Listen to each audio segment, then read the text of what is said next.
Hey everybody, Mr. Steve back. This is a Blender 3.6 and up add-on that is meant to give you simulation damage. In other words, it will crack your mesh. And there's two really nice workflows that I've come up with, and I just want to share them so you can see exactly what this add-on will do for you. So once you've installed it, you'll see you have a crack shader, but you can't load it into anything yet because it's not there. So what we'll do is we'll come down, we'll say, hey, add cracks group, or select an object.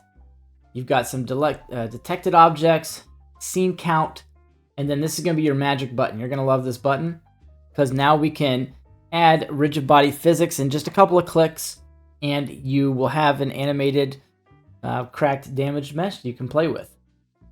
The first thing you're going to want to do is have an active object and click V3. V3 is your main cracks setup, and we'll go over the other two later for different workflows. But right now, this is timeline dependent because in the background, we're using simulation nodes. So if you crack this, you'll see that you get tons and tons of cracks. It's going to vary on different mesh objects. It's going to vary as far as how much the geometry is there. Speed and things are going to change. I did notice this is a little sluggish in Blender 4.3, and at some point I'll get that figured out. But right now, this thing is absolutely a million miles an hour in Blender 4.2, and well, 3.6 and up. So what we can do, now that we've cracked that, is the general workflow for this is, hey, I've got an object. This is going to be maybe where I want it, but let me go ahead and set a crack level of like 3. And keep in mind, since this is simulation nodes and it's based on the timeline, we're going to hit shift left arrow and we're going to go back so we can see the new level for the cracks. And then if we stay on frame 1, you can change this and you'll see the crack level change. Now, in order to get physics to work correctly, you really can't have mesh this close. But what we'll do is you put like a level 3 crack on it. We'll change the resolution because we go, hey, yeah, this is what I like. I don't want to change the noise. Everything looks good. I've made all my decisions. Maybe I increase the crack offset just a little bit so the physics work really nice. You can scale the cuts, but like I really wouldn't in this instance. But we're going to put the resolution to 200. This is going to slow down your PC just a little bit, but that's kind of the name of the game here when you start getting into denser meshes and simulation. And trying to keep this at a nice pace for everybody so I'm not rushing through it. Now we're going to say, hey, we've got the resolution to 200. Let's bring this to like frame 8. And these are the cracks we want. This is the simulated cracks. Now we can apply the cracks if everything else is the way we want it. You could add a material here, but we're not going to do that right now.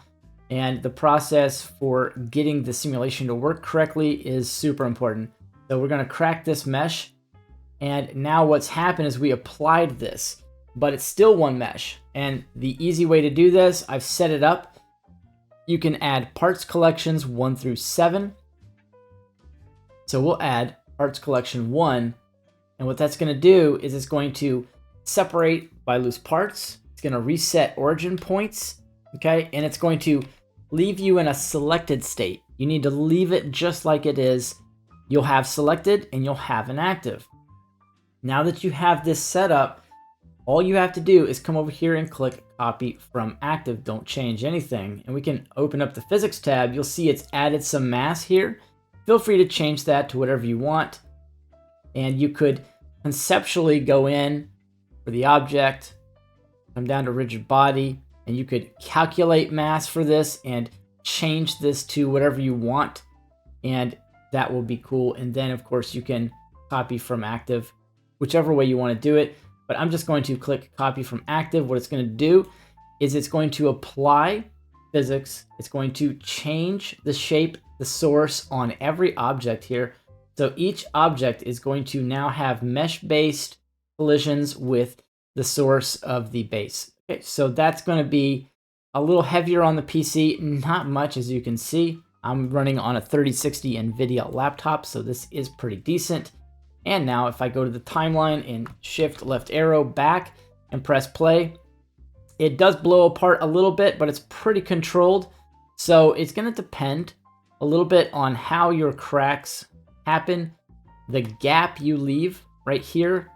And this is kind of the best I can offer as far as what to do and how to achieve a pretty decent simulation, because your mesh is probably going to be a lot different. So now let's run through this one more time. All right, running through this one more time with a basic mesh object. What we're going to do is we're going to crack the mesh. I'm going to bring it back to frame 1, and we can change the resolution to 200. And at this point, we could bring the offset for the cracks up. Something like 0.70 is really good. If you can go up a little higher because you don't mind the cracks being a little bigger, then you can do that. And then you won't have a huge conflict with mesh touching inside.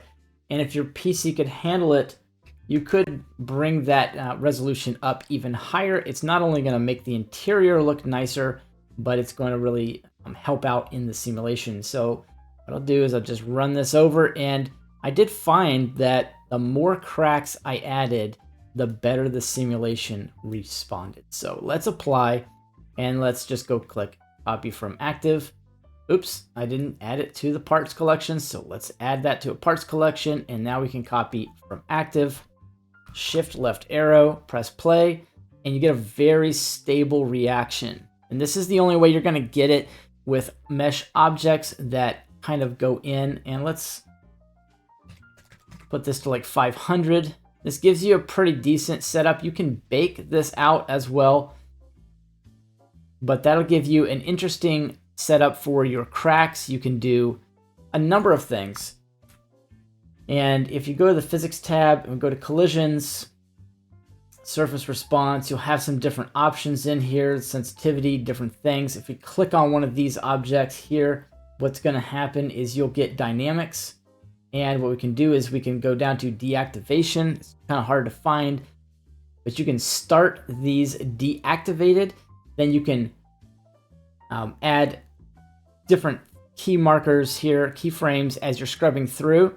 You could have this also react with something that is an active physics object. So if I throw a cube in here like this, and I can just throw an active on. This is a quick set button for an active passive. That's all it's going to do. It's not going to set anything up for you.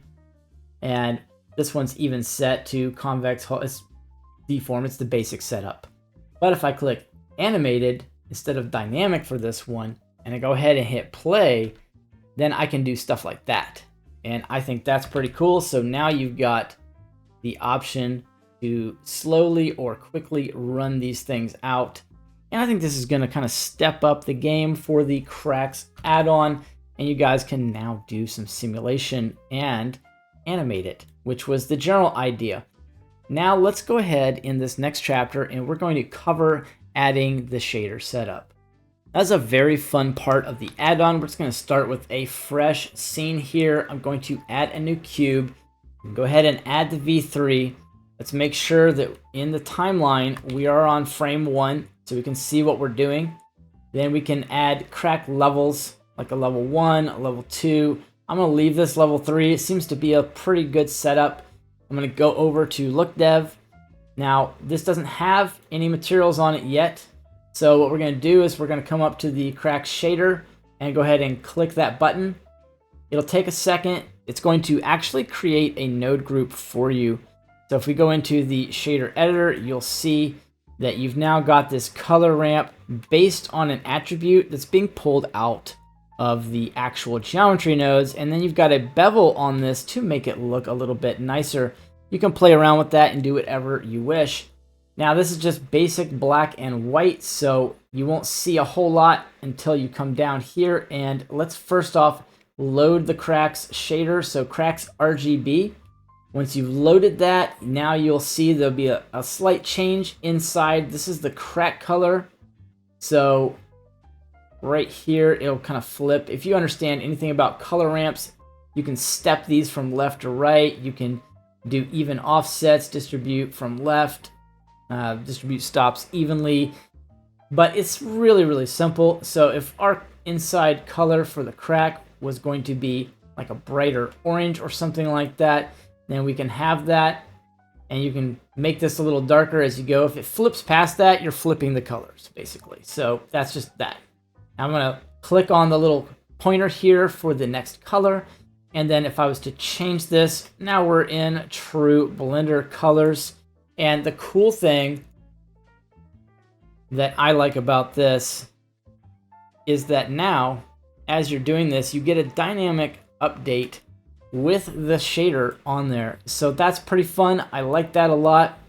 You do have an option down here for fill cracks. This is very slow. This will slow up your PC a lot.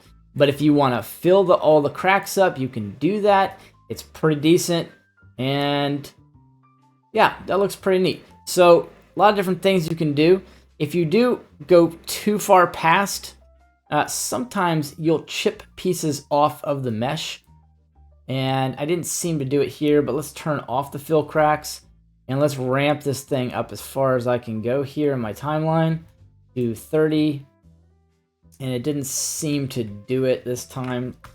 I'm trying to break it so I can show you guys. Yeah, so if you go too far, sometimes you'll chip pieces off just because that's kind of the nature of how simulation is. It's pretty stable in this portion here, but let's go ahead and delete this. Let's throw in a UV sphere because we need something with more geometry to it. This has 32 segments and 16 rings. If you do bring this up higher, make sure to bring the rings up too, or you're not going to have even topology. Now with this, you can crack this mesh also. It works just fine on curved surfaces. No issue there at all. Now I'll go ahead and do a preset like level 2 cracks. I like that. And I can kind of bring this up, crack the mesh a little more. I think that looks nice. Now from here, what I want to do is throw the cracks shader on this one too. And I think I've still got the cracks RGB, so we'll just load the same one in here. Now we're going to do something a little bit different. I'm going to collapse this modifier and I want to add a V4.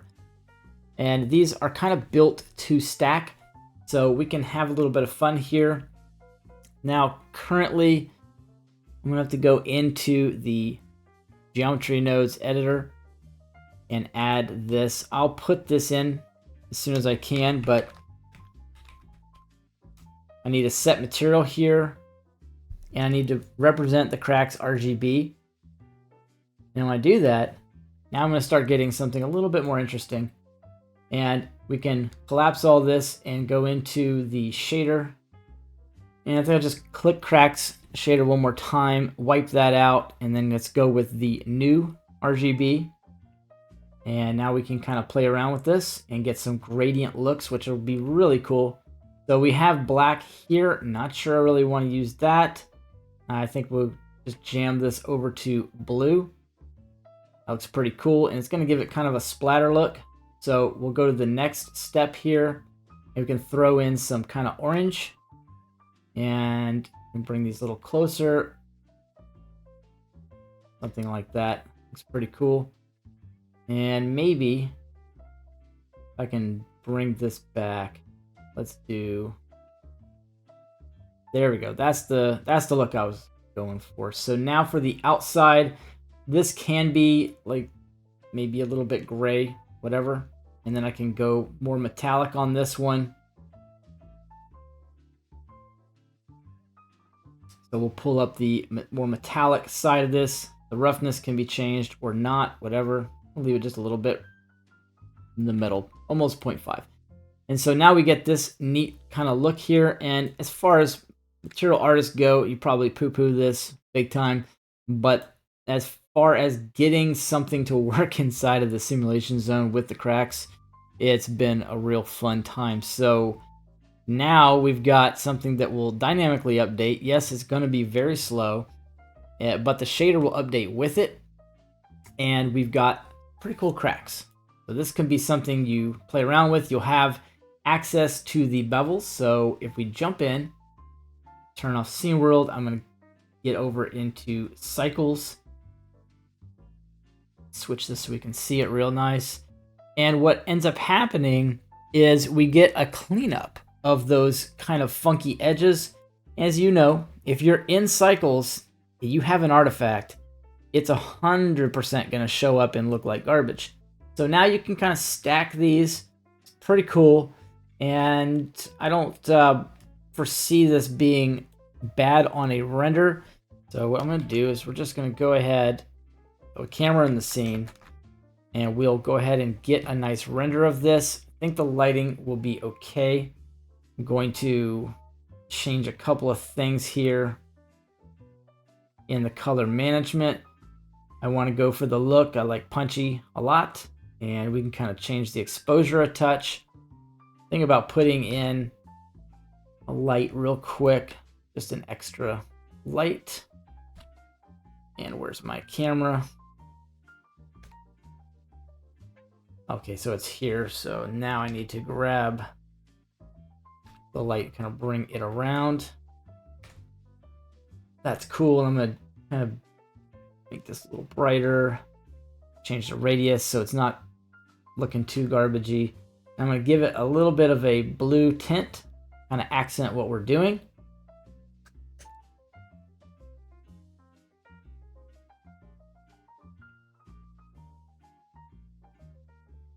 And I got a couple in here that I think will do nice. I'm looking for, I think that'll work. Let's check out the rotation. Something like that. That'd probably be a little bit better. And I may have my exposure a touch too low. We'll do an adjustment there. And I appreciate y'all putting up with the the during video dev stuff. So I don't like this sharp corner here, but the general idea is that you've got this, and if you have this set back, maybe for the level of detail it's set back a little bit, it's gonna look pretty neat. Now let's just say this is going to be a final. This is what you wanted. What you would do at this point, just pull the end panel back up, and you can now begin to subdivide this a touch more. Let's see, I've got subdivide mesh right here, which is going to add or subtract, the resolution of the cuts and everything else. And at the bottom, we've got a sub D, which is an overall geometry nodes addition to this, which will add, obviously more definition to it.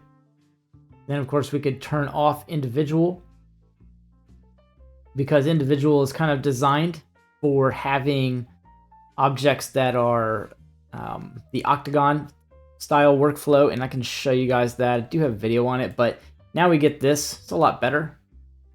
Not perfect necessarily, but it's a lot better and pretty decent in a render.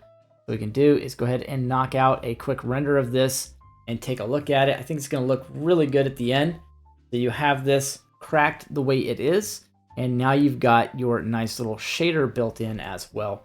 So anyways, guys, hope this is helpful. Drop in the comments how you guys use the cracks add-on, and let me know what you might want to see in the future for it. Does a whole lot, but it's going to be upgraded by me anyways. And this is one of those things I will put on my Patreon as well. So if you want to get this at a lesser price, you can jump on the Patreon. I encourage you guys to like and subscribe and stay tuned in for more.